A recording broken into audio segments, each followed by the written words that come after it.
I want to talk about schools more specifically, but first, Dr. Mathur, though yes, Delhi has seen a rise of over 284 cases in a week, yet hospitalizations are still very low. So what do we make of that?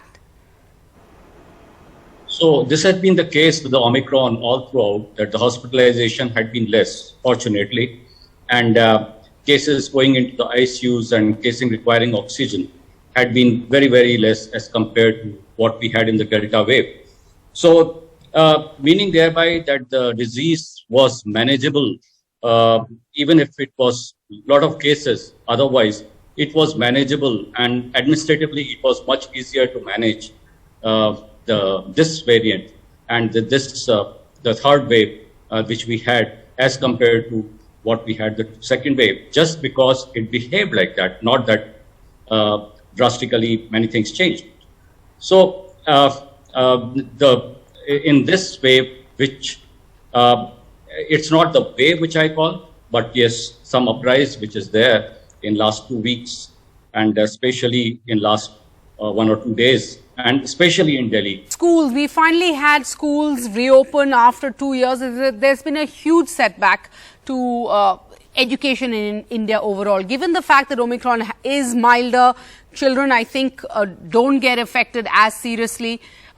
Where do you see, because I think that debate's also taking place in governments across the country. Where do you stand on this debate? See, there are two things in this. I would say that one thing is that the disease is little less severe in children, that we have seen and established. So that is a good thing. But the bad part is that to enforce a child to wear mask all the time in the school is not very easy. Yeah. Whatever you may try, you can educate them, but it's little difficult.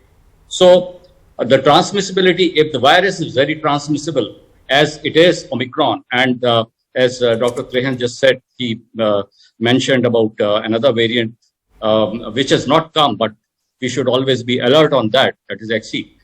So if that happens, then schools will be, it will not be a good idea to let the schools remain open at that time.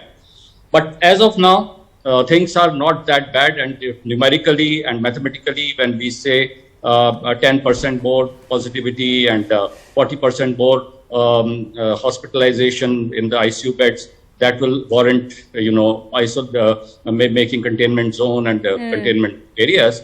So we are far less than that, and we can continue with the school for some time, but we have to watch it daily basis, every hourly basis.